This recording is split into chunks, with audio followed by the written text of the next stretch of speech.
Very good morning, afternoon, and evening, ladies and gentlemen.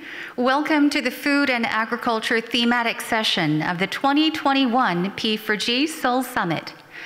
The session is divided into two parts: the P4g Hub-led session focusing on partnerships, and the following panel discussion on two pressing topics in sustainable agriculture and food systems and net zero carbon emissions. Without further ado, I would like to open the session and welcome our keynote speakers. Chi Dong-ri, Director General of Food and Agriculture Organization of the United Nations. Agnes Kalibata, Special Envoy of the UN Secretary General for 2021 UN Food Systems Summit. Rasmus Prehn, Minister for Food, Agriculture and Fisheries of Denmark. And Kim Hyun-soo, Minister of Agriculture, Food and Rural Affairs, Republic of Korea. Honorable ministers, distinguished delegates, ladies and gentlemen, considerable progress has been made in addressing world hunger over the past decades. But the world is facing multiple global challenges today. The COVID-19 pandemic, climate change, the loss of biodiversity, as well as conflict, fragilities, and socio-economic disturbance. 155 million people living in 55 countries and territories were estimated to be acutely food insecurity and in need of the urgent assistance. To addressing food insecurity and the food crisis, it is necessary to understand the root causes, leverage investment, coordinate international effort, and promote partnerships at all levels. On these occasions, I look forward to working closely with the P4g members country and partners to translate our common vision of a world free of poverty and hunger into action. Thank you. Your Excellencies, ladies and gentlemen, our food systems face multiple challenges. The UN projects that our population will grow by 43% to 10 billion by 2050. This requires us to step out of our comfort zone to transform our food systems as we look to stay ahead of this growth. Meanwhile, the COVID-19 pandemic has tremendously slowed down our progress, and we risk reversal on the 2030 development agenda. In addition, climate change is limiting our abilities to achieve our targets. That's why the UN Secretary General launched the 2021 Food Systems Summit to catalyze action and to get us back on track. Through the P4g Seoul Summit, the Food System Free Summit in July, and the summit in September, we have opportunities for further collaboration. I believe we will identify and agree on workable solutions that will transform and strengthen the resilience of our food systems. Ladies and gentlemen from around the world, the Danish government has set an ambitious goal to reduce the national Danish climate emission by 70% by 2030 compared to 1990. And we have made it into law. To reach our 70% goal, we need solutions. Last year, we launched Green Solutions for the Future, a new strategy for investments in green research, technology and innovation, including the agricultural sector. The strategy aims to form partnerships between research institutions and the business community and thereby pool investments. Partnerships for green growth is the mission of P4g. It should be the mission for all of us. 안녕하십니까. 대한민국 농식품부 장관 김현수입니다. P4g 식량농업 세션에 참여해 주신 모든 분들께 감사의 말씀을 드립니다. 오늘 이 세션은 기후위기 시대에 인류의 생존과 직결되는 먹거리를 어떻게 생산하고 소비해야 하는지 논의하는 자리입니다. P4g는 기후변화, 기아종식 등 우리 시대의 시급한 과제 해결을 위해 민간기업, 시민사회, 정부기관 등 국제사회의 힘을 모으고 개발도상국을 포함한 전 세계인의 희망을 찾고자 하는 포용적 연대입니다. 모두의 실천을 바탕으로 한 국제사회의 다양한 파트너십은 탄소중립 비전 실현을 촉진할 것입니다. 전 세계적으로 기후 위기를 극복하고자 하는 탄소 중립은 농업, 농촌 분야에도 중대한 도전이자 기회가 될 것입니다. 오늘 이 자리가 기후변화가 가져올 위기에 대해 심각하게 고민하고 미래 우리가 같이 해결해야 할 과제에 대해 공감하는 시간이 되길 기대합니다. 대한민국은 농업, 농촌 분야에서 탄소 중립 목표를 달성할 수 있도록 앞장서서 노력하고 여러 방면에서 국제 협력을 강화해 나갈 것입니다. We will continue with the next part of today's program, which is led by the P4g Hub. This session will focus on the on-the-ground delivery of the SDGs through innovative solutions. I will now hand the floor over to the moderator of the P4g Hub session, Claire Neller, Head, International Food Program, Waste and Resources Action Program. A third of the world's greenhouse gas emissions comes from our food system, and yet we waste around a third of the food that we produce globally. And this is at a time when we need to fundamentally transform our food system to make it more resilient and make progress towards a net zero future. Thanks, Claire. Now, I think P4g can really help us by linking us to all the P4g initiatives around the world so that they can be featured on the Source Hub platform. And on top of that, also link us to the company partners and others at the market end so that we really create that connection and we build a mass movement for this transformation. And finally, also to Boss's point, to the financial sector, because for this transformation, next to the supply chain incentives, we also need the financial incentives. Thanks. I'm delighted to hand over now to Commissioner Biene for our closing remarks. Commissioner Biene is the Commissioner for the Ethiopia Environment, Forest and Climate Change Commission. It's really interesting to listen to inspiring and innovative business models aimed at building resilience across the food value chain, from improving smallholder farmer livelihoods to reducing food loss and waste from farm to retail. I'm pretty much impressed to see how P4g, through this partnership, brings strong private sector and investor engagement in solutions that make P4g unique. Is very valuable for countries like Ethiopia to learn from, leverage and attract jobs and investment into national agendas for developing countries. This year's P4g Summit helped us to showcase the positive impacts that P4g has been making in terms of realizing various sustainable development goals, particularly in the least developed countries such as Ethiopia. Moving forward, we'll open the P4g panel discussion session where our panelists will deliberate on the two agendas, which are establishing sustainable food systems responding to climate change and partnerships using innovative technology to go net zero in food and agriculture. Good morning, good afternoon, and good evening, everyone. It is my pleasure to be a part of this discussion on resilient and sustainable agriculture and food systems, one of the key themes of the P4g Seoul Summit. Agriculture and food systems are facing significant challenges posed by a multitude of factors, including climate change, extreme weather events, and natural disasters, along with the COVID-19 pandemic. Small-scale family farms, rural women and youth, and vulnerable people in developing countries suffer from nutritional imbalances, food insecurity, or economic difficulties that constitute a threat to their livelihoods. In 2015, the international community has adopted 17 ambitious goals to achieve sustainable development by 2030, leaving no one behind. In order to achieve SDG number 2, zero hunger, we need to ensure long-term food security. This requires many actions. Agriculture uses almost half of the world's vegetated land, and food production generates 1/4 of global greenhouse gas emissions.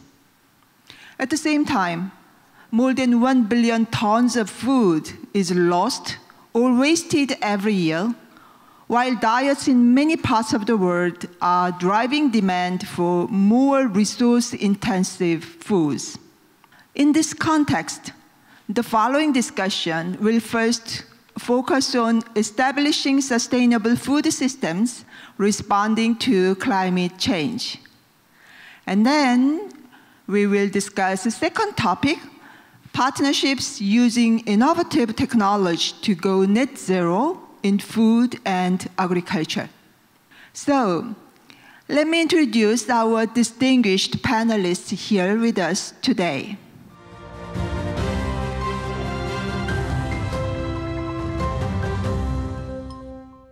We have Mr. Bruce Campbell, Director of Research Program on Climate Change, Agriculture, and Food Security, CGIAR. CGIAR is a global partnership that unites organizations engaged in research for a food-secure future.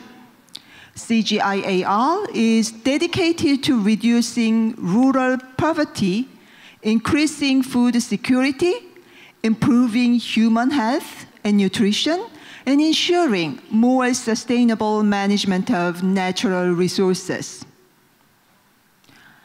Mr. Sean DeClan, Head of Food System Initiative, World Economic Forum, WEF. Ms. Brigitte Kvist-Sorensen, Secretary General, Danish Aid from Denmark. Danish Aid is an NGO to support the poorest people of the world. It provides emergency relief in disaster-stricken areas and long-term development assistance in poor regions to create a more equitable and sustainable world. Next, Mr. Klaus Kunz, Head of Sustainability and Business Stewardship, Bayer Crop Science. Bayer Crop Science is a global company leading research capabilities in biotechnology, crop protection, and data science to deliver tailored solutions to farmers. Ms. Catherine Bertini, Chair of Board of Directors, GAIN, the Global Alliance for Improved Nutrition. GAIN is a foundation to tackle the human sufferings caused by malnutrition, working with governments, businesses, and civil society.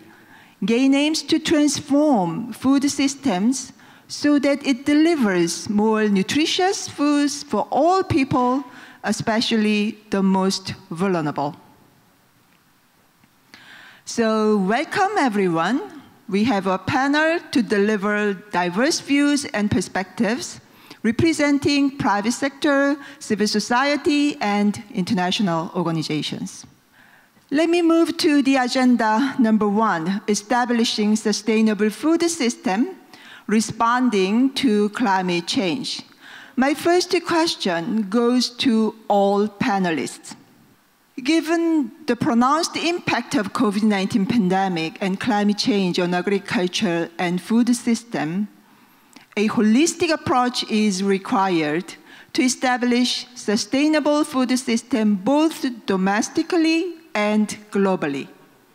Governments, farmers, private sector entities, all actors should play its part. International organizations, NGOs, civil society, and academia can provide great advisory services and support in decision-making, implementation, and capacity development.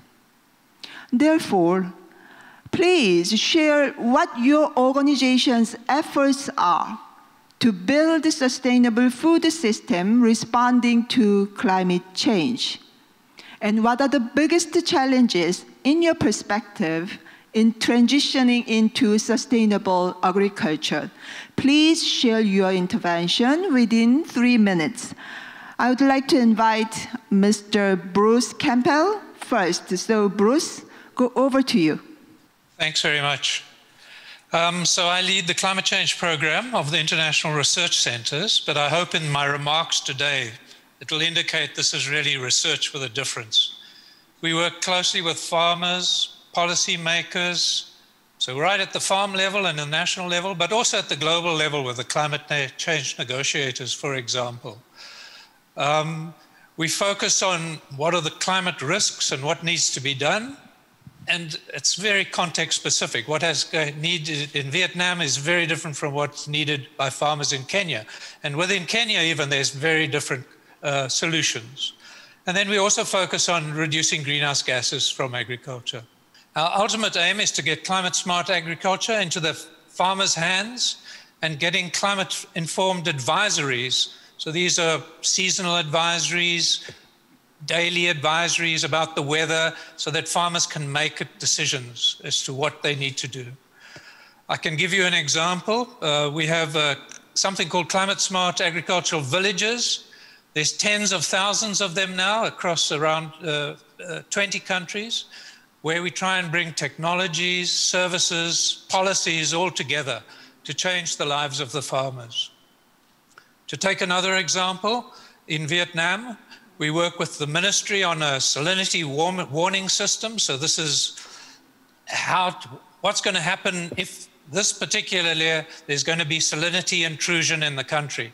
So they now have a forecasting system.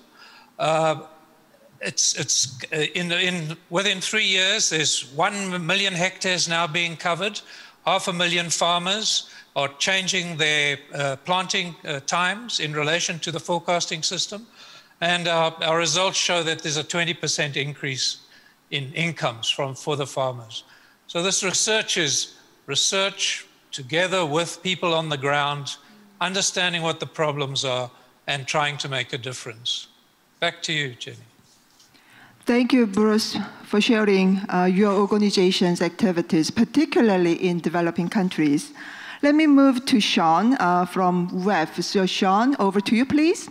I think I'd like to make 3 observations in this respect. And as you said, I mean, this is building on the context of us working through the challenges of COVID. I think the first observation is that there are indeed a large number of structural risks that we have to look at, not individually, but systemically.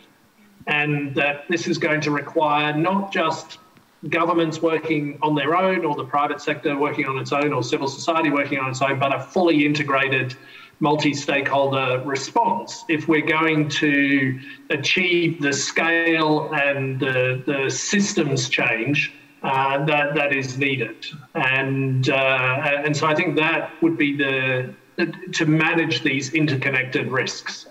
The second observation I think that we would make is that in adopting an integrated response to things like food systems transformation, it will require the building out of quite dynamic multi-stakeholder platforms that really can look at both, as Bruce was just saying, the global level agenda and also what is needed at a national or local level. And so we have 2 good examples of that is operating. One is in Asia itself, where the example of Grow Asia is a dynamic example of this kind of multi-stakeholder approach in action, where they're working across 6 countries and more than 100 value chain partnerships that all can be then mobilized both to support what is needed to happen in the respective countries, whether that's in quite sophisticated market economies like Indonesia and the Philippines, or ones that are just emerging like Cambodia, and but also how you build across those initiatives to create cross-cutting agendas, say in terms of building out digital solutions platforms for the region. I think another good example is the Tropical Forest Alliance, which is a global platform that engages hundreds of actors across business, finance, civil society and government, looking at 4 major value chains that will impact on positively or negatively on tropical forests and in over 20 jurisdictions that drive deforestation, and so how we take that out of the supply chain. But what we're seeing is this requires this win-win strategy to bring all these different sectors together to really look at how they can make that change happen, to promote a production and protection model at scale. I think the third and final observation that we would make from our side is we're entering into a period where innovation is going to be critical. Not just innovation in the classic technology sense of that, even though that's important. Our research has shown that in the food and agriculture sector, there's at the same time as when the health sector had $145 billion invested into it with 18,000 startups, the food and agriculture sector had 14 billion, so 1/10 of that, with maybe just 1,000 startups. And so what we're seeing is this huge opportunity for innovation, but thinking of that innovation not just in the digital or data sense, but looking at innovation around knowledge, around bringing in local knowledge, around institutional innovation, social innovation, and also the sorts of innovations that's going to be required in building out an ecosystem approach, particularly at a country and regional level. How do you support building out ecosystems that will drive this innovation, that will allow us to take this systemic cross-silo view to change? So I'll leave it there. Thank you, Sean, for sharing your observations. Yes, as you mentioned, we are facing both challenges and opportunities. Let me invite Brigitte as next speaker. So Brigitte, are you ready? Can you share your views? Yes, thank you very much. Yes, as you mentioned, Danish is actually almost next year we will celebrate our 100-year history of fighting poverty and injustice, as it says in our statutes. And so much has changed since, of course, and I think the whole issue of food and food security takes up more and more of the work we do. We have a global goal of building resilient communities, and the sustainable food systems is really the driver, the pivotal of that work. But truly sustainable food systems have multiple purposes. It is about getting adequate food, it's about nutrition, it's about livelihoods, it's about environmental protection, but it's also about rights, human rights, land rights. It's also about financial inclusion. So as we heard from the two previous speakers, it is, you have to take a holistic approach to this. And what we do and have started on more and more is to have these multi-stakeholder partnerships where we invite and coordinate, we sort of connect the dots, as we call it, our local partners, the farmers, who knows a lot. Maybe in the older days, we used to bring stuff to poor farmers, but this is not the way it works now. It's actually the local farmers are very much in the process of we use their knowledge, and then we link up with the private sector to provide technology. And so we make a full, a full value chain that I think is so important when we're looking at food systems, that we have the full value chain, we have the local partners, we have the farmers, we have private sector, we have civil society. Our role is very much to do advocacy and also to promote rights and human rights. But then private sector has an added value of providing technology.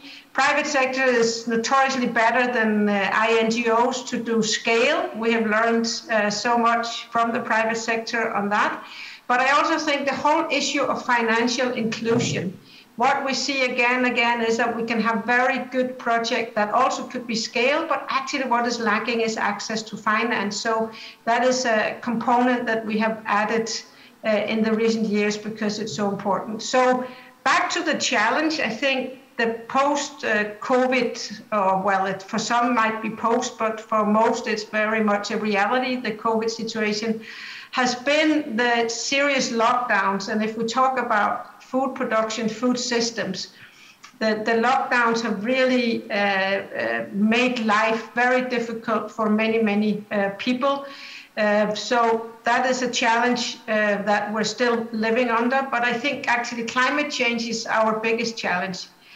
For every trip I take to sub-Saharan Africa, things we thought worked, agricultural production that was resilient and so forth, is we kind of have to learn why we run, and this is why this has to be a multi-stakeholder partnership, because it's the climate change that is really speeding up or accelerating the need to do something, and do something quite fast and in very good partnerships. Thank you. Thank you, Brigitte. Thank you for sharing your organization's efforts, particularly to promote holistic approach, multi-stakeholders partnership, and ensuring sustainable whole value chain of food systems. Thank you. And let me invite Klaus. Klaus, you are representing the private sector, so please share your thoughts. Yeah, thanks a lot, Jenny. And first of all, a big thanks that I have the opportunity to speak at the P4g conference. It's really a great honor and a big pleasure for me.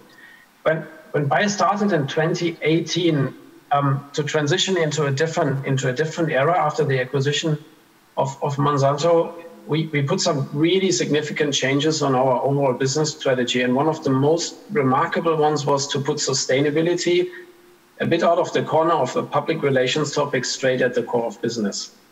And that comes with a clear implication, because we were thinking it's the only way, if you really want to get important changes to scale, you need to link them to the business. So looking at the crop science division, we were wondering what are the most urgent areas where change is needed. And it is actually apparently very clear. The big question is, how can we continue to feed a growing world population without starving the planet? And I think it's very important to take both aspects into account. And looking at from this angle, we said that we need to help growing more food, but also where food is most needed.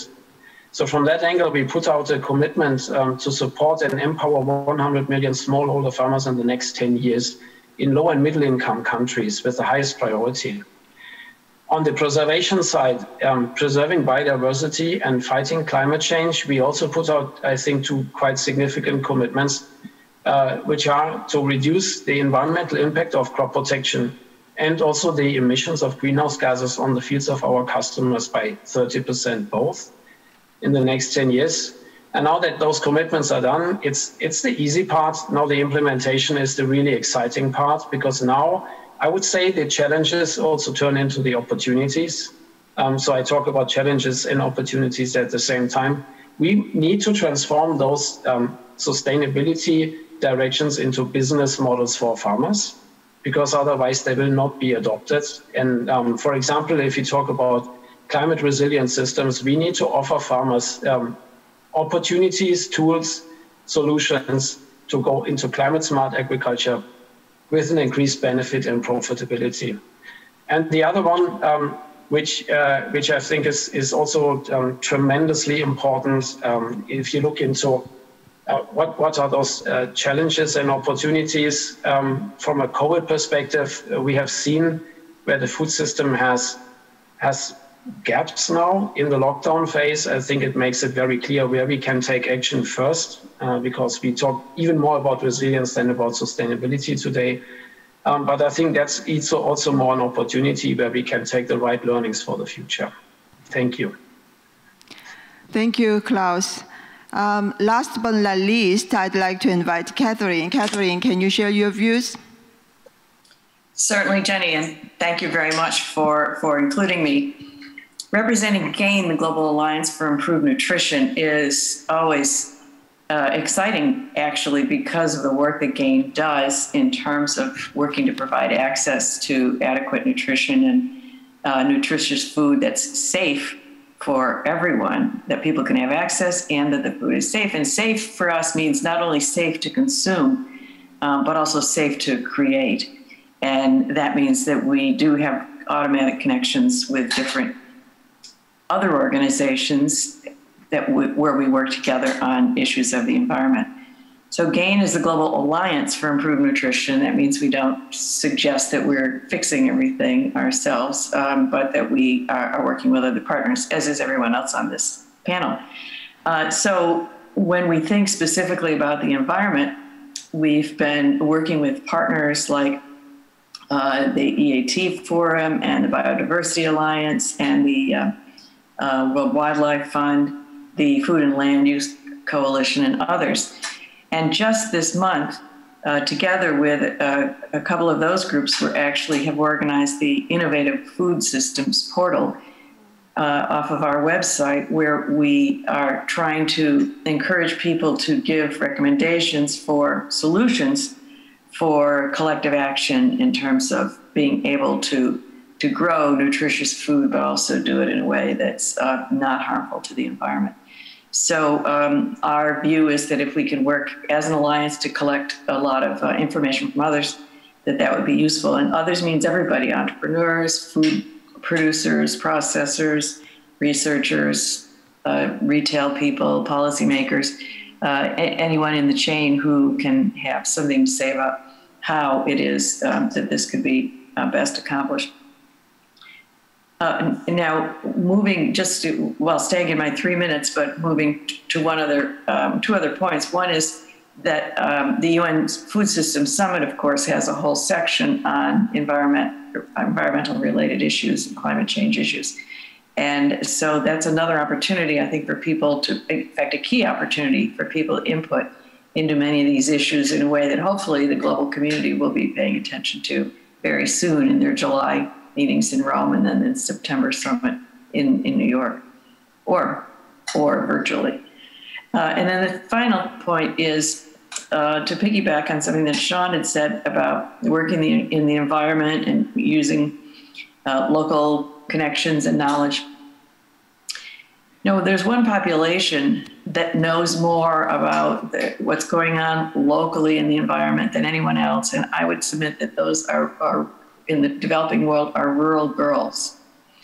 The rural girls in the global south carry a big burden in their homes, and part of that burden is to find firewood and water in many, many cases.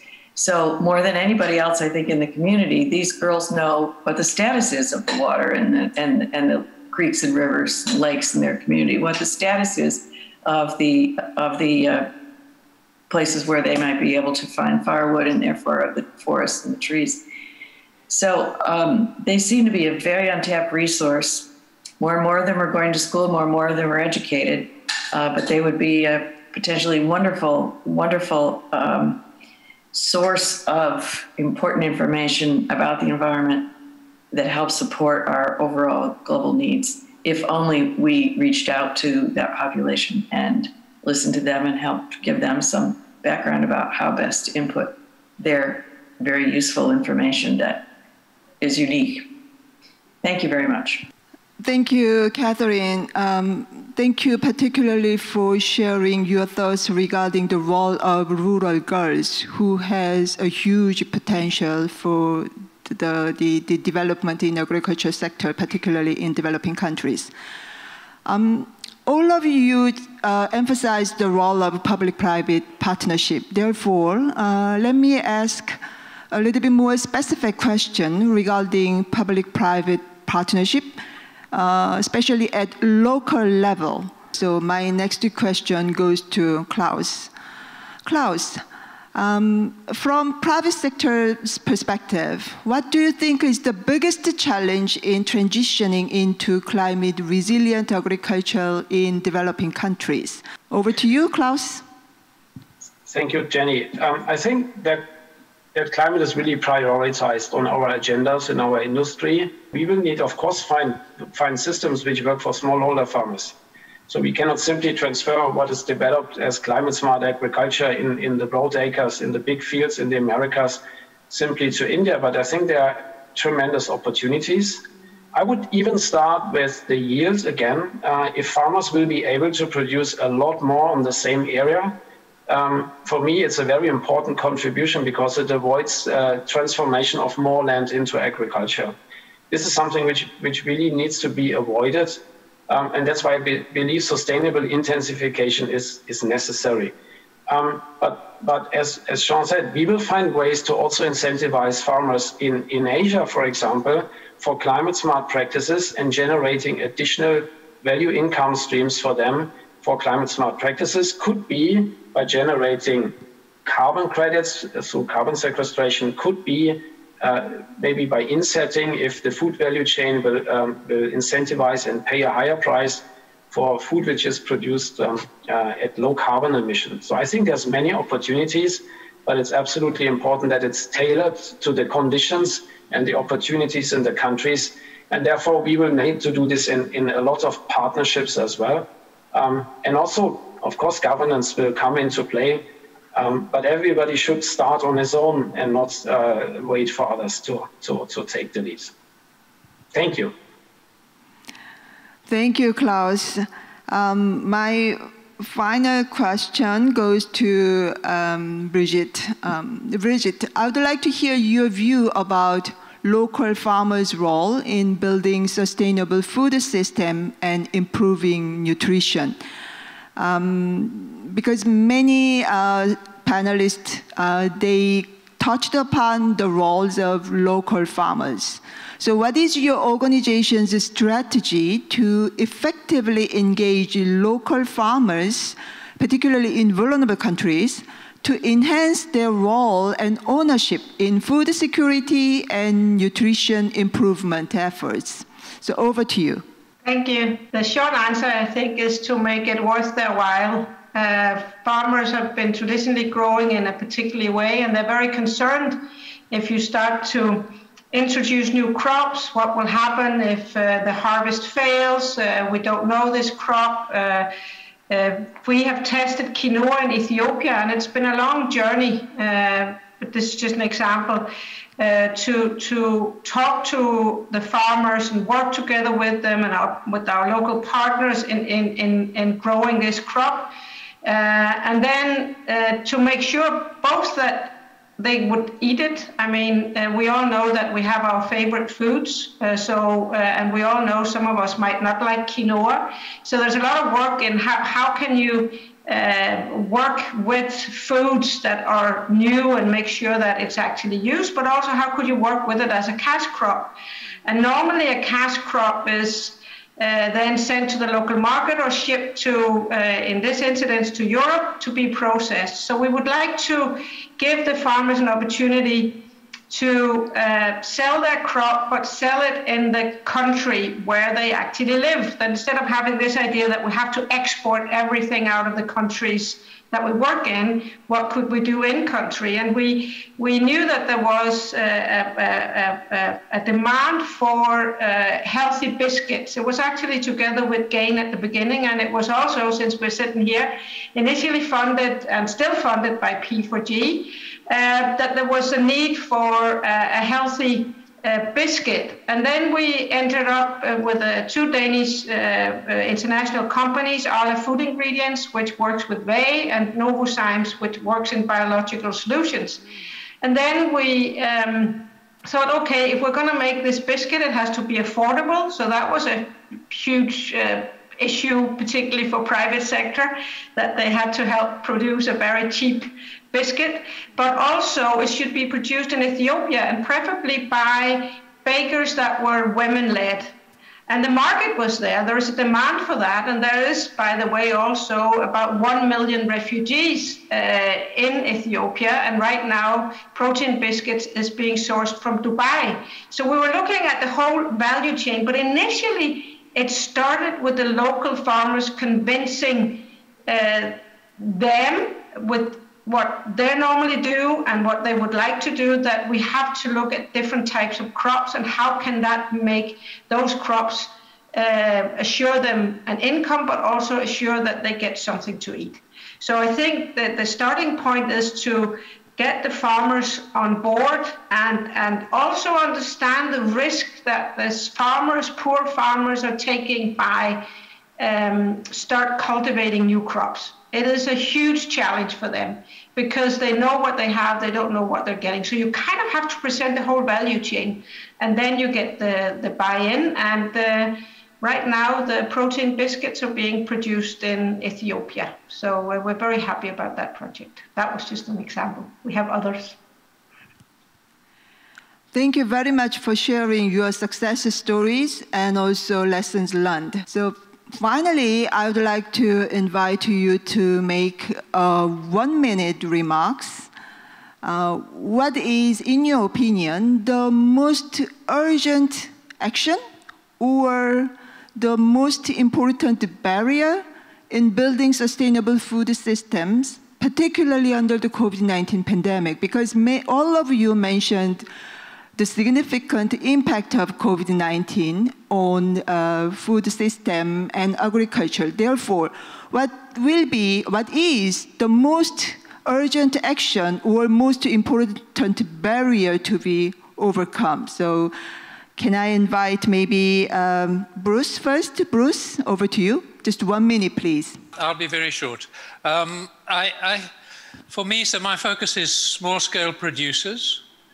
And I think ultimately the biggest challenge is getting small-scale producers into markets that really work for them. So getting the credit they need, getting very tailored information for small areas of land, getting good prices for their produce. I think if we can really change the face of small-scale production, then that will build security and livelihoods for small farmers. Of course, we have to add in making sure they're resilient and as green as possible, the value chains. So it's a massive role for the private sector. And therefore, I really like the target I heard of. I think it was 100 million smallholder farmers by a certain day. There's 500 million in the year in the globe. That has to be our ultimate target. Thanks. Thank you, Sean. Thank you, Bruce. I'm sorry. And next, Sean, over to you. In many ways, I would echo what Bruce has just said, in the sense that I think supporting smallholder farmers through what will be a quite challenging food systems transition, but so important for the world, is going to be absolutely critical, and providing them the tools that they need and the incentives that they need to make that transition possible is such a key agenda for us as a globe if we're going to really create the food systems that are healthy and sustainable for the future.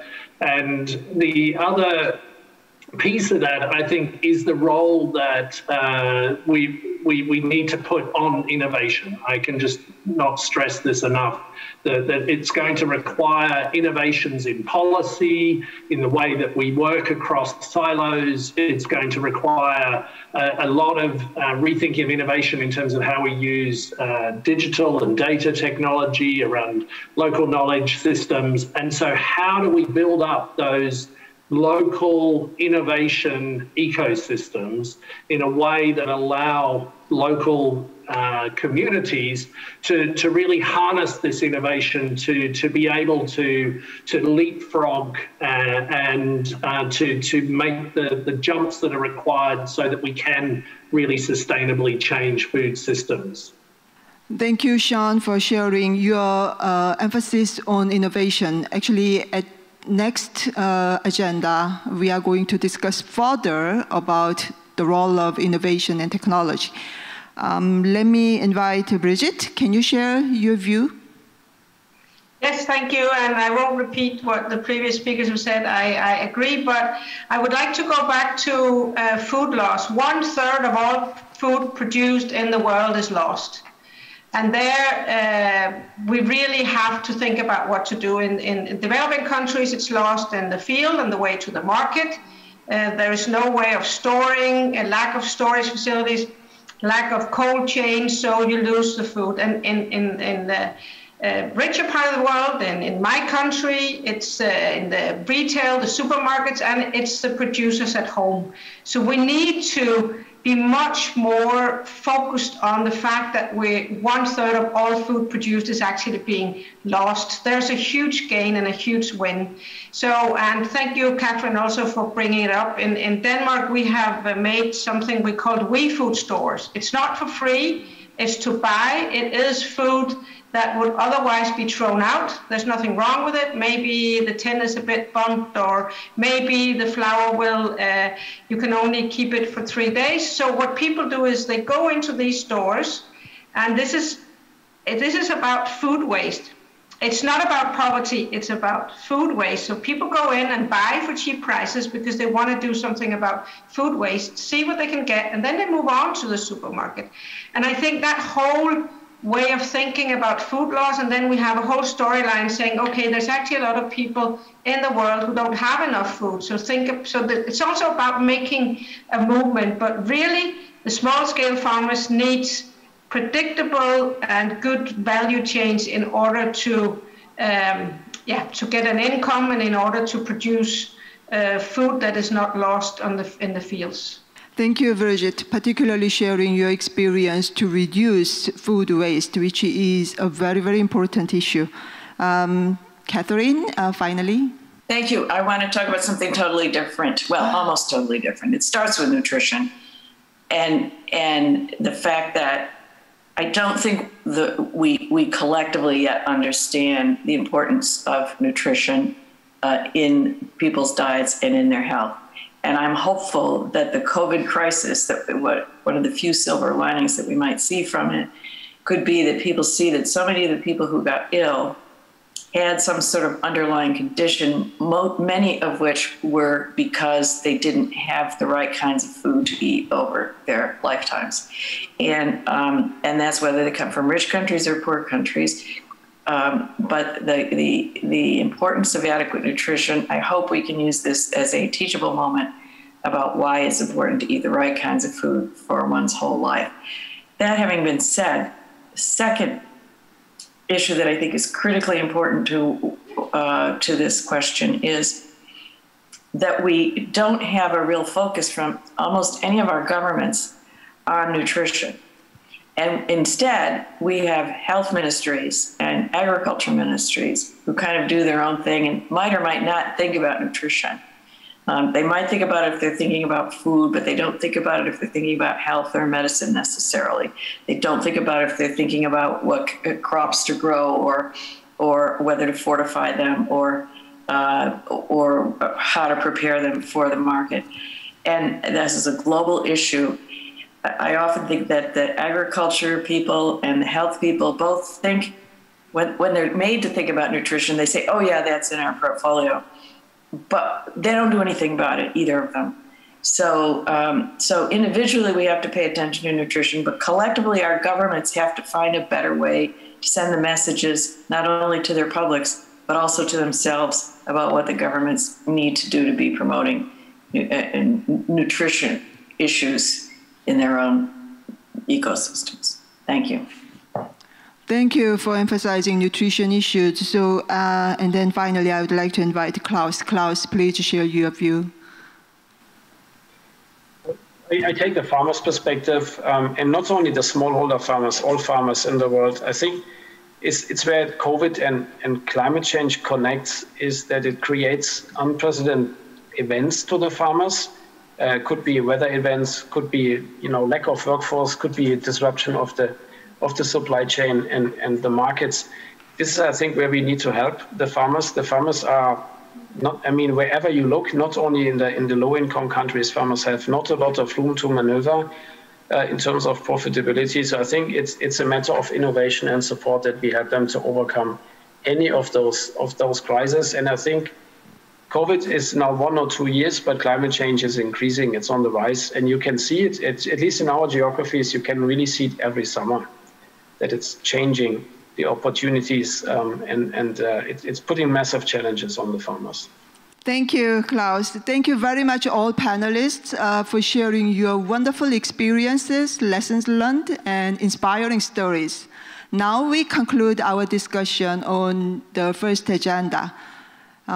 Before we move to the second agenda, we have a story of a Korean startup which is striving to achieve carbon neutrality. So here is Ms. Min-Keum, CEO of 지구인 Company.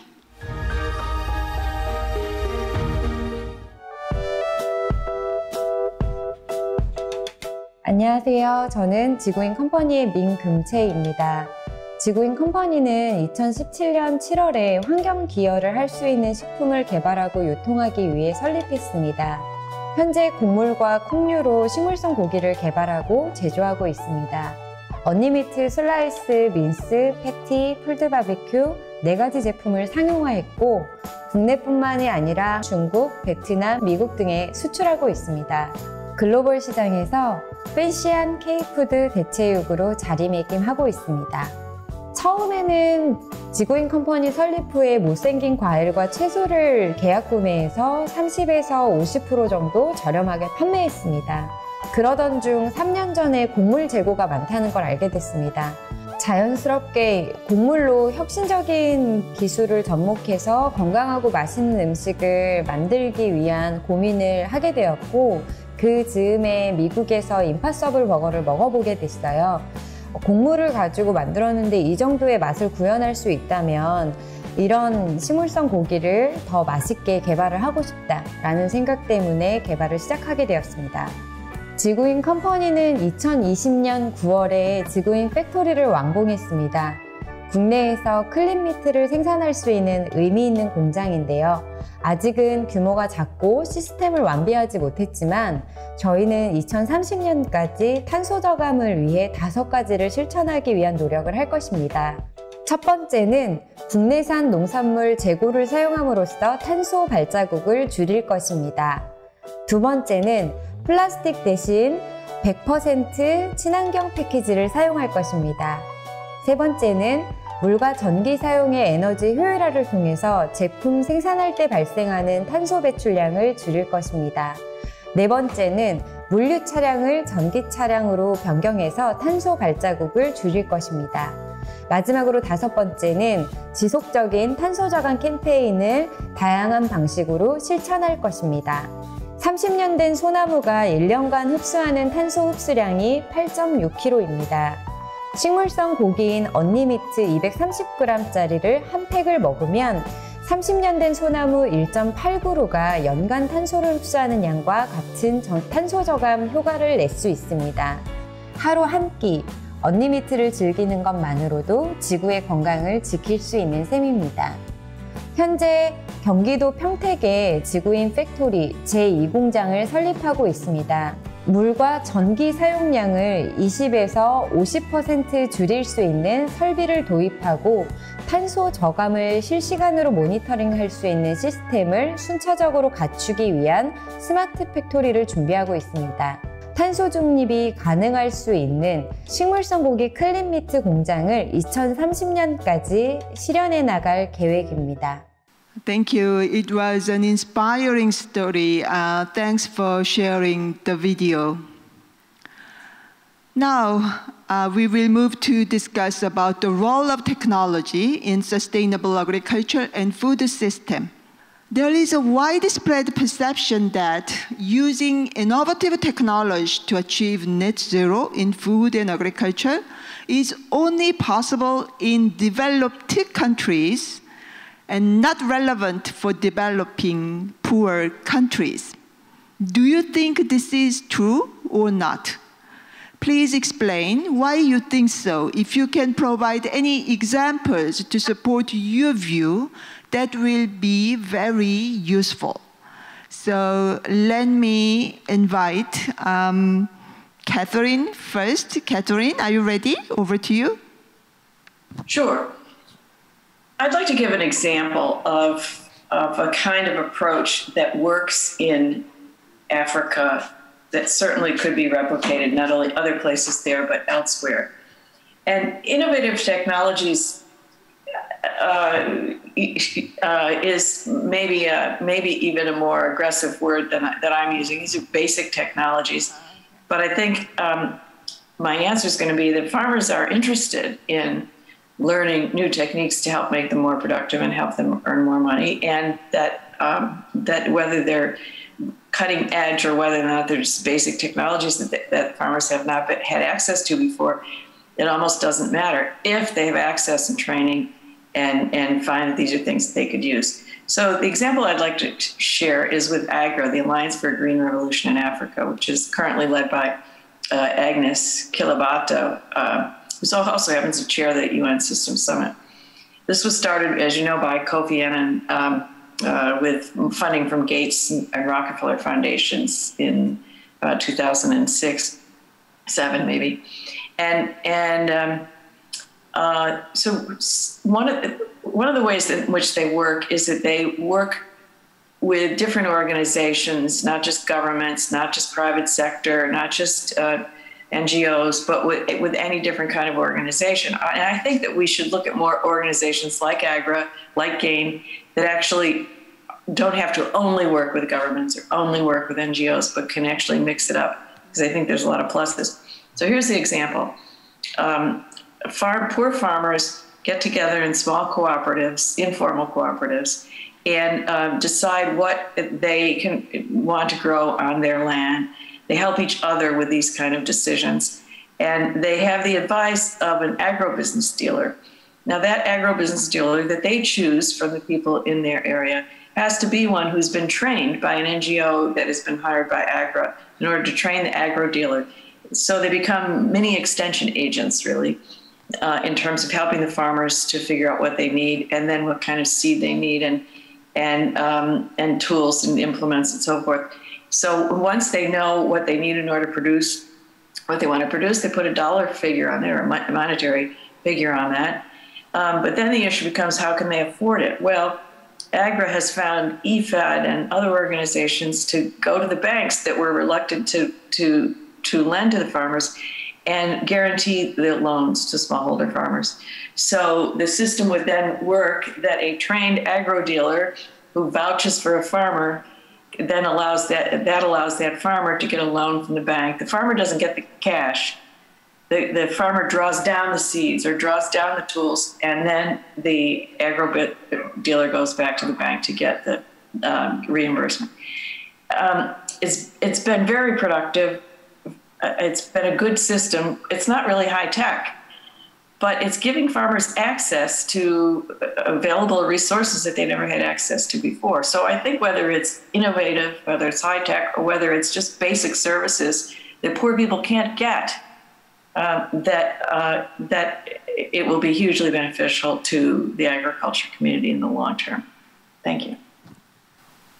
Thank you, Catherine, for sharing your stories, which is really encouraging. Let me invite Brigitte next. Yes, I mean, technology is used now and has been for a long time. So I think the important part is that it's not only technology transfer. I think we've been talking about it many times today. It's about developing technology that suits the people that they are going to help. So we can bring in a fancy new app for something, but then we realize that this app can't really be used in the context where we're working. So, or we think we've invented one good weather app or whatever app, and then it can only be used in a certain part of the world and not in the other part. So I think technology, and that is the beauty of technology, is that it is possible to develop the technology, maybe not on site, but certainly in the context where it's going to be used. So I don't see any limitations on technology. Where I think the limitations is the financing of the technology. I think the technology, we have so many well-educated young people around the globe, also in the countries where we work, and I always say innovation doesn't really happen in Denmark these days. It happens in sub-Saharan Africa, because you have a lot of well-educated young people who really need a job. So they're very inventive and very innovative. It's not coming from the north. But the financial part of it is actually, if there's a barrier, I think it's on finance. And there you can also use technology. We've been testing together with another company a way of surveilling a farmer's land. So you can't go into a bank or a credit union, and actually by using that you can get credit because that bank can see where is the land, what's the crop, what's the yield, and that actually takes the NGO completely out of the equation, which would be good because we shouldn't be donating money to that kind. So I think financial technology that can help financial access for the smallholder farmers is really important. But the other technology, I think, is being developed. It's being developed all the time, and I think that's just positive. Thank you very much, Brigitte, particularly for touching upon the importance of finance. So next, let me invite Sean. Sean, you may have views regarding the nexus of technology and finance, as Brigitte just emphasized. Yes, no, very much. I mean, I think what we're seeing around this nexus of technology and finance is shifting from looking at this from a one-way system, so where this was pushing services down the chain to smallholder farmers, or pushing information down the chain, to actually looking at what is the two-way relationship around that, and how do you actually build that out. So what we're seeing is different examples. I mean, a very good one is agri-food in East Africa that is actually being led on by Mercy Corps, which brings a range of different public-private partners together to look at, and in that case, they're working with large numbers of farmers. So we're talking 8 million plus farmers, to really look at and understand the needs of those farmers.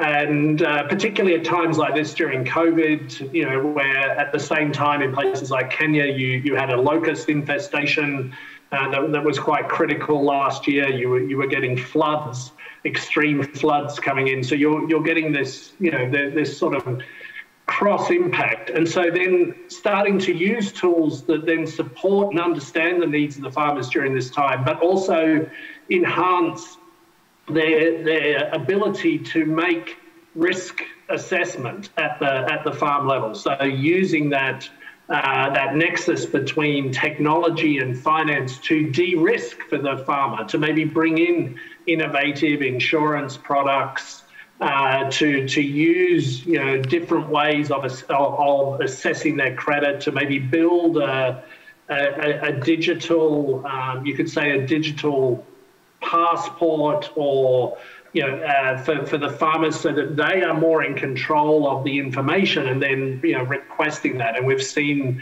that these sorts of trusted digital channels being taken to scale in places like Ethiopia and Kenya and Nigeria in this case. And but I think what's important there, though, is that this is being done in conjunction, not just as a silver bullet. The digital piece on its own is not the silver bullet here. It is the fact that you're combining this with weekly TV programming and call center support, and helping farmers to understand better, and answer the questions, in terms of them being able to assess that information and to be able to take an informed and integrated response. And so it comes back to this point about really seeing this as a two-way transfer of information and support and needs and that.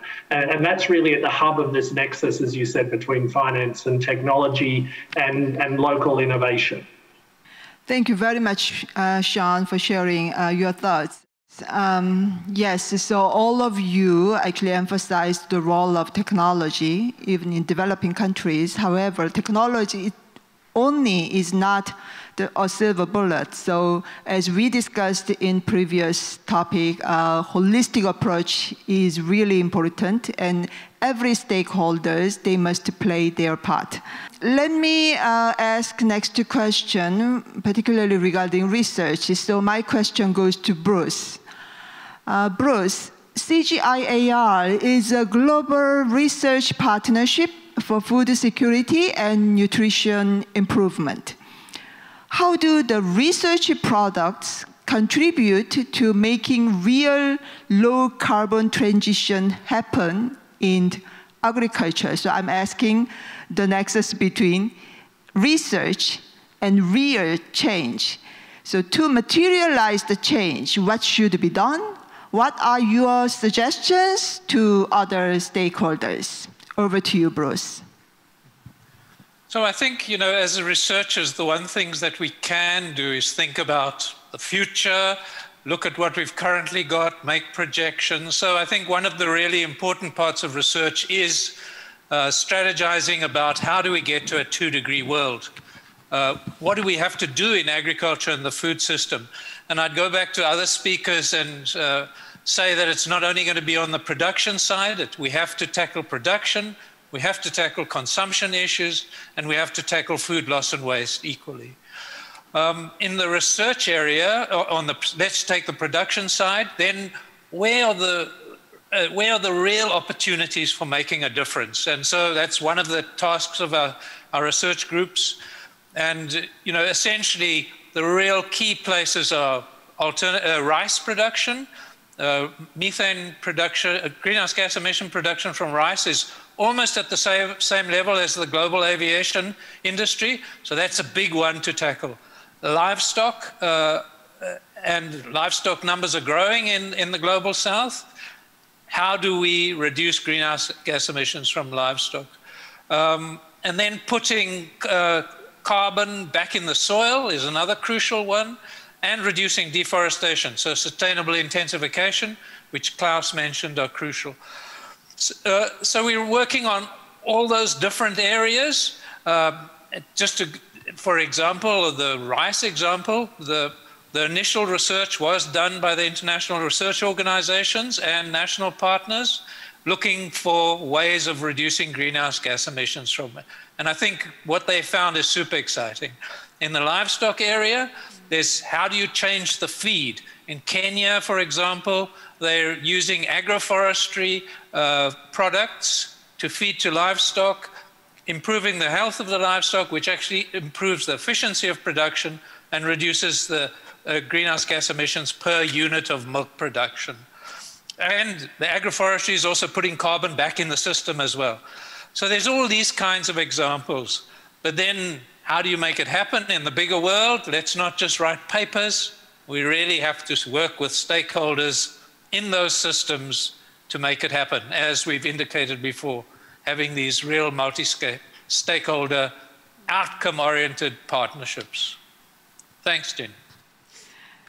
Thank you very much, Bruce, particularly for sharing your success stories regarding greenhouse gas emission reduction through research efforts. Let's talk a little bit about malnutrition. So, Catherine, I'd like to ask this question to you. Malnutrition should be addressed, taking into account both demand and supply sides.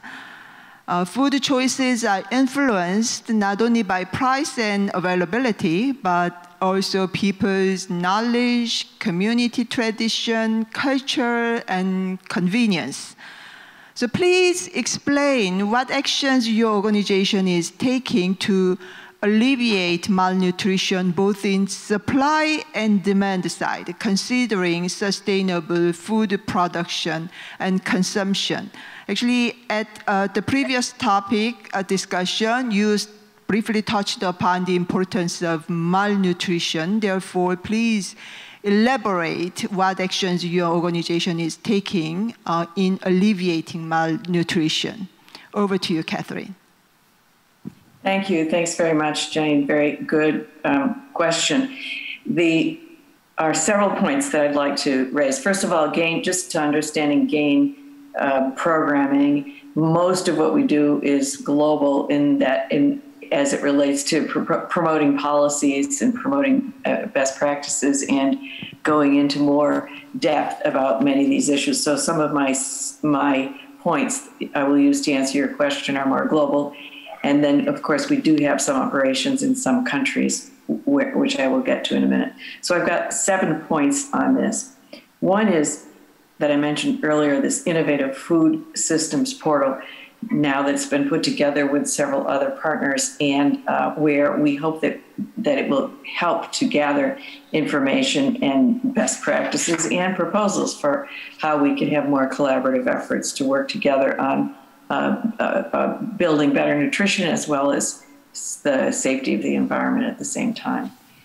The second is on understanding some of what you asked in that question, Denny, is that we realize that there has to be a consumer desire for better foods, for more nutritious foods. And so that is something that the organization looks into through survey research and through working with some academic institutions in order to better understand what consumers are looking for, and then try to help define what that means in terms of nutritious food availability, especially in the global South.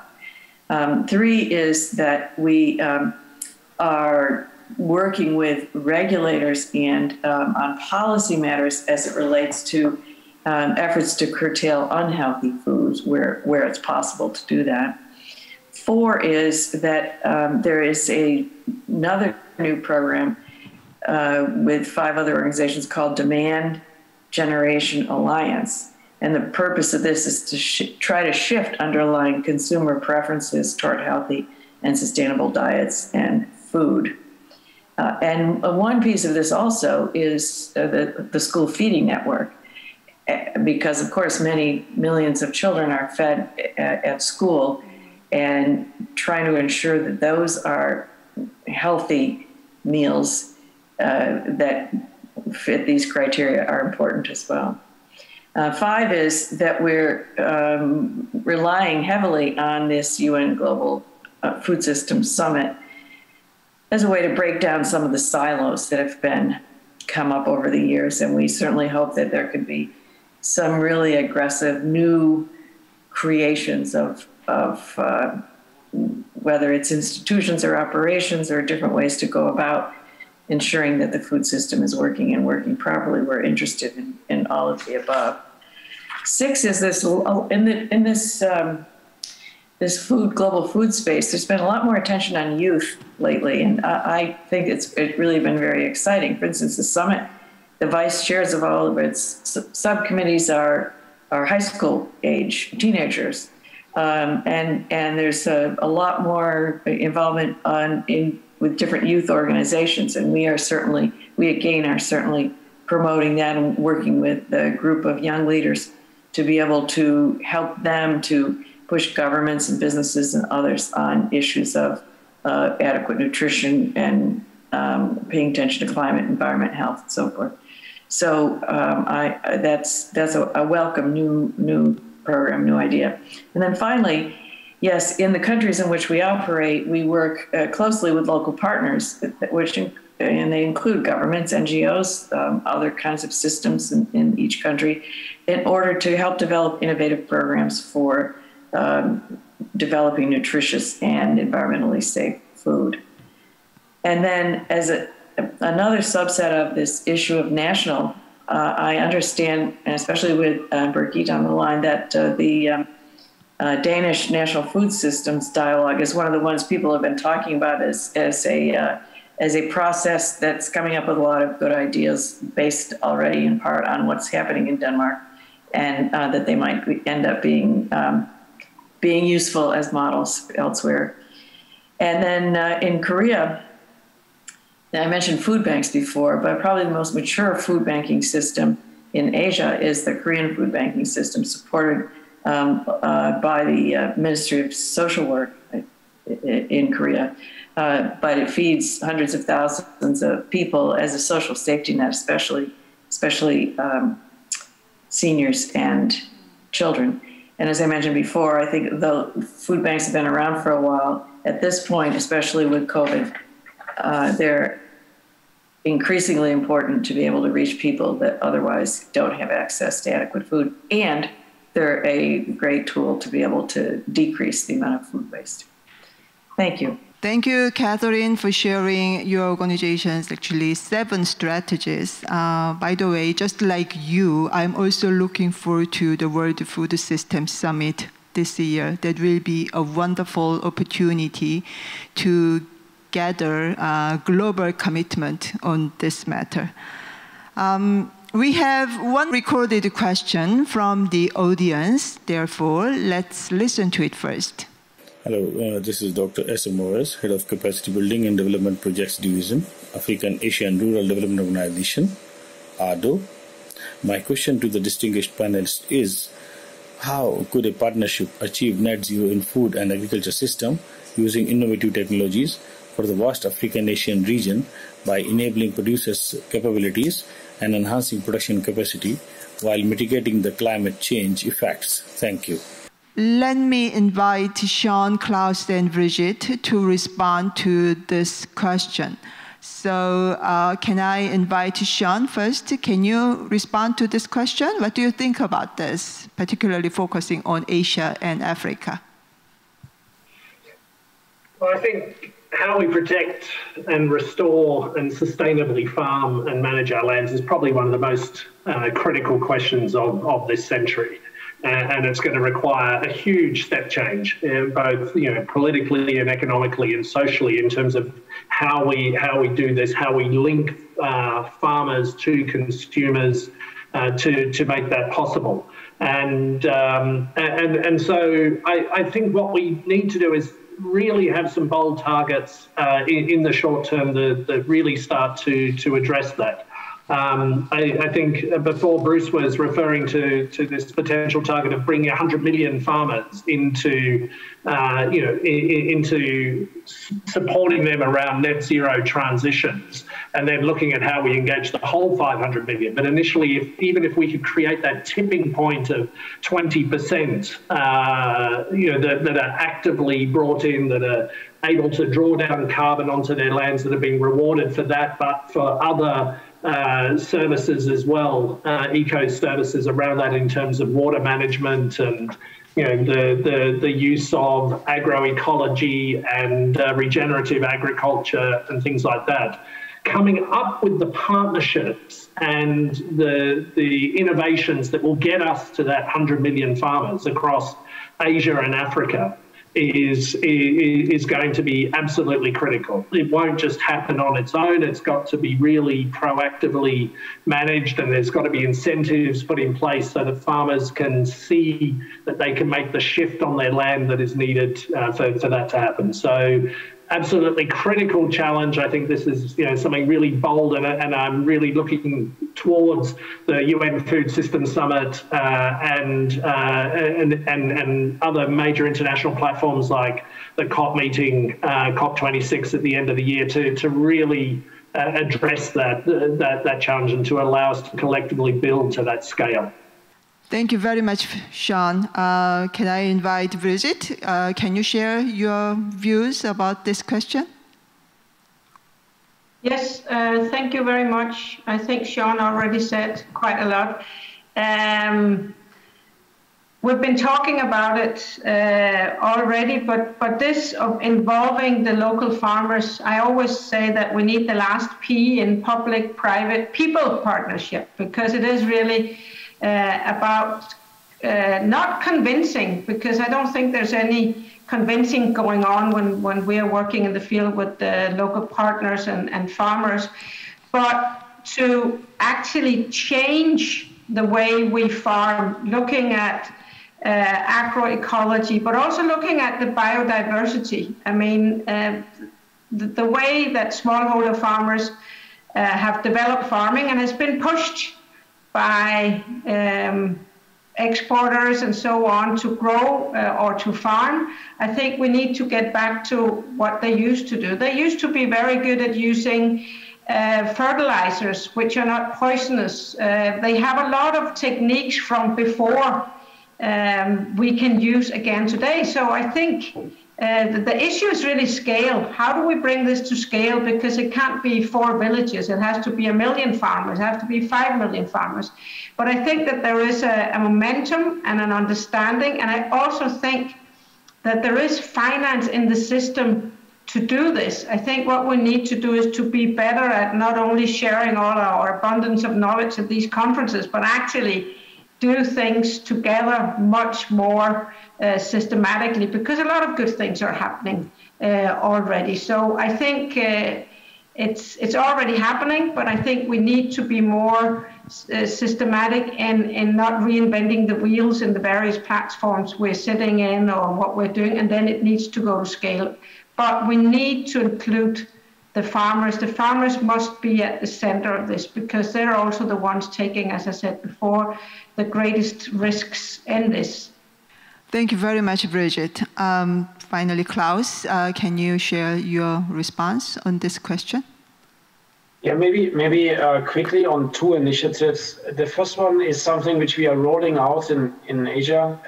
And I think here the purpose is really to connect different partners who can help farmers in one central connection point, because that makes things really efficient. So physical points, we call them the Better Life Farming Centers, where we help from the buyer angle, but where we will have also other companies, for example, providing access to better irrigation systems, to fertilization systems, very important finance systems. It was mentioned several times. We call it the Better Life Farming Centers. And I think also trainings, proposing new approaches, different approaches to grow their crops. They can all find this there. And they are really, really well accepted in the countries. We have more than 500 already in India. We are building them in Indonesia. We are building them in Bangladesh and in many countries, because we have to achieve our 100 million target, and we want to.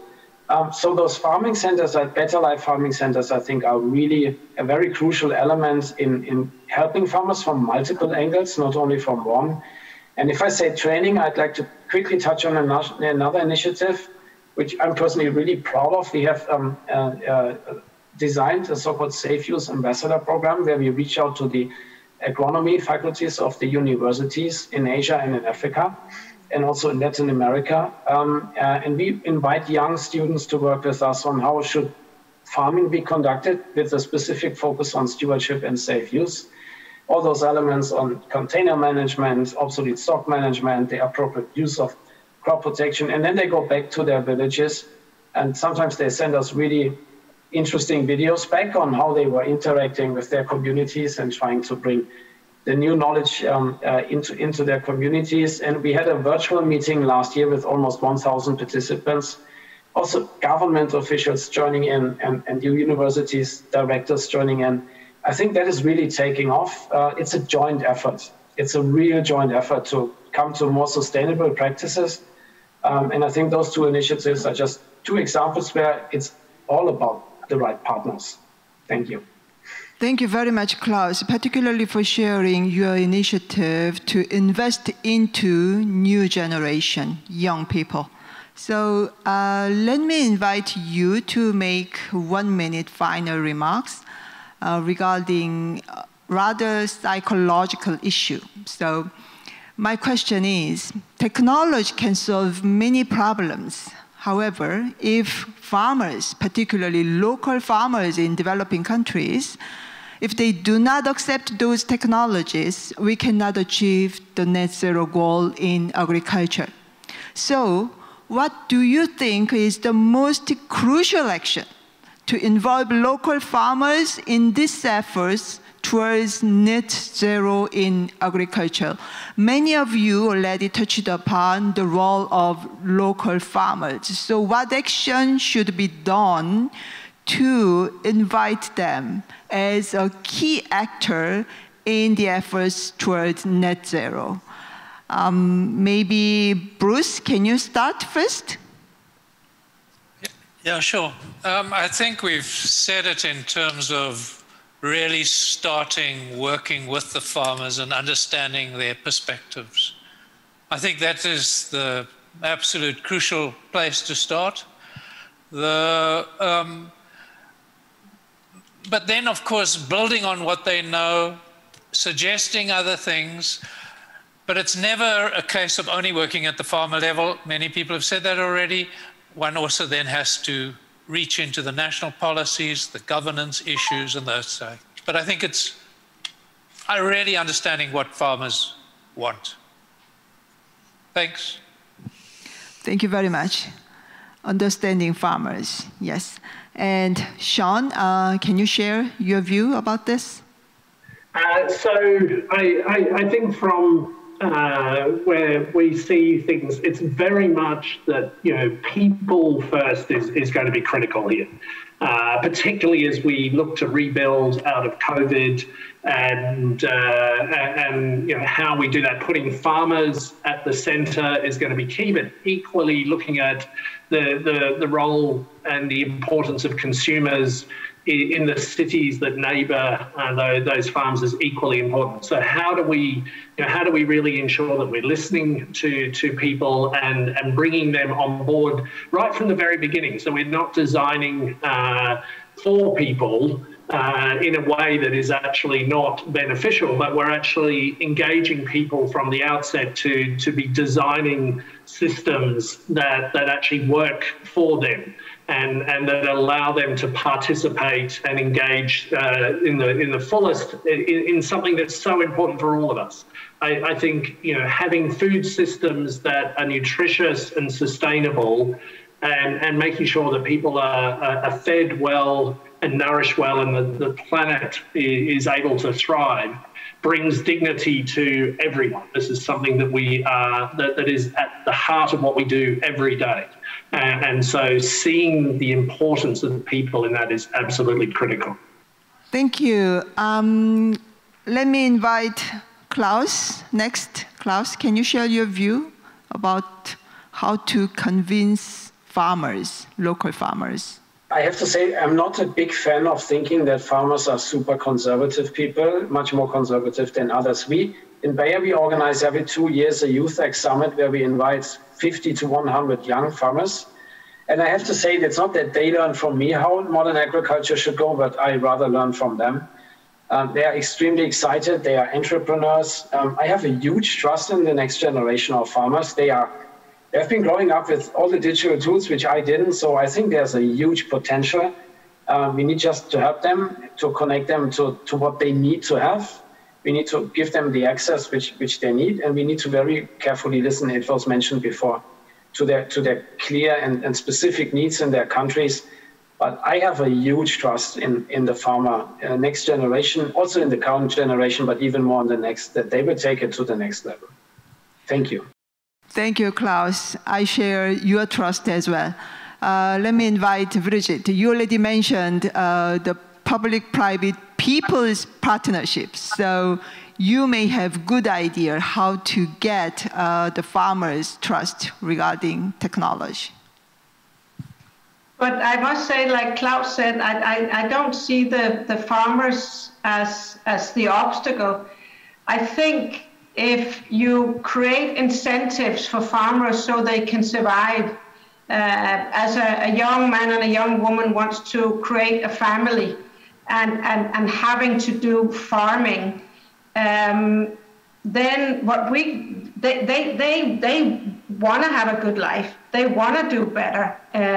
So what I think we can do is provide some knowledge, training, finance, and so on. I think there's no need to persuade. It's about creating the real incentives. If you talk to a farmer and say, listen, you can get a good yield out of your field by not using pesticides, by actually using organic fertilizers, they will automatically use organic fertilizers. So I don't think it's an obstacle. I actually think maybe sometimes my type of organization is the obstacle for not listening to what the needs are. The needs are to make a proper livelihood and to support your family and make sure that your children get good education. And then we have to listen into that and then provide whatever we can in that context. Thank you very much, Brigitte. And I'd like to invite Catherine. Catherine, not only technology, malnutrition issue, also farmers' actually participation is crucial. Therefore, can you share your thought about this question? Yes, we all agree, farmers first. But it is, as Brigitte said, people first. And those people, if we're talking about nutrition, are primarily women, because women are the ones that are doing the cooking, they're the ones that are doing much of the growing. They're the ones that are going to prepare the meals and find the food for the meals. So we have to listen to their voices. And if we just go to the village and say we want to talk to farmers or want to talk to cooks or whatever, we won't necessarily talk to the women. It's not their job to come to meetings. We have to go to them. We have to understand what their needs are. Just one quick story from the Gates Foundation, who was going to fund a project in Ghana using radio in order to teach people how to grow tomatoes, a crop that the community wanted to learn how to grow.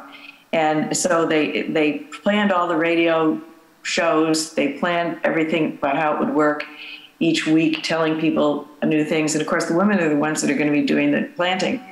So they had one question. They knew everybody had a radio, but they had two really important questions to ask about the radio. One was, when do you listen to the radio? And the second question was, if the husband and wife listen to the radio at the same time, who controls the knob?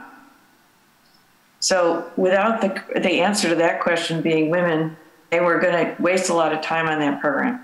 So just an example to how to be sure to ask the questions that you need to ask and give access to the information to the people who are actually going to do the work if you want to be effective.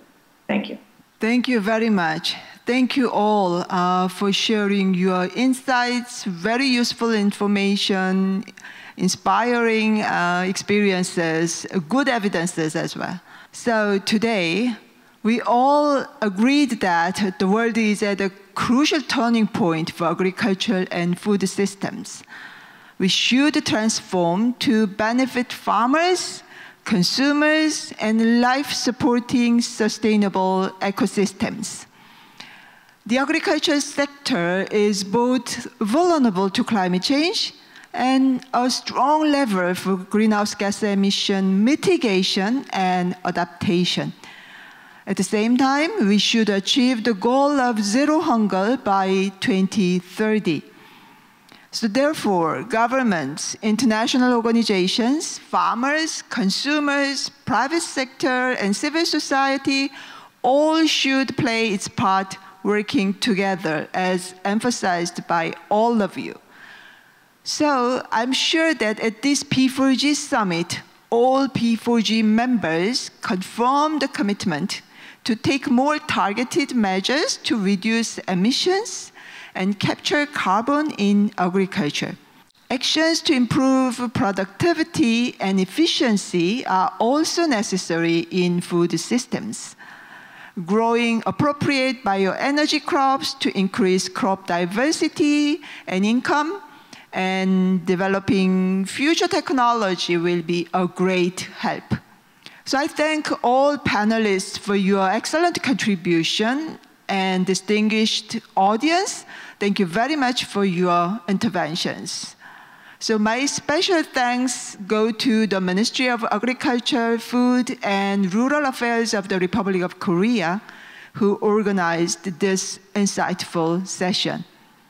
So as I bring this session to the end, I wish all of you stay in a good health, and please enjoy the rest of the P4g Seoul Summit. Thank you for your joining. Thank you.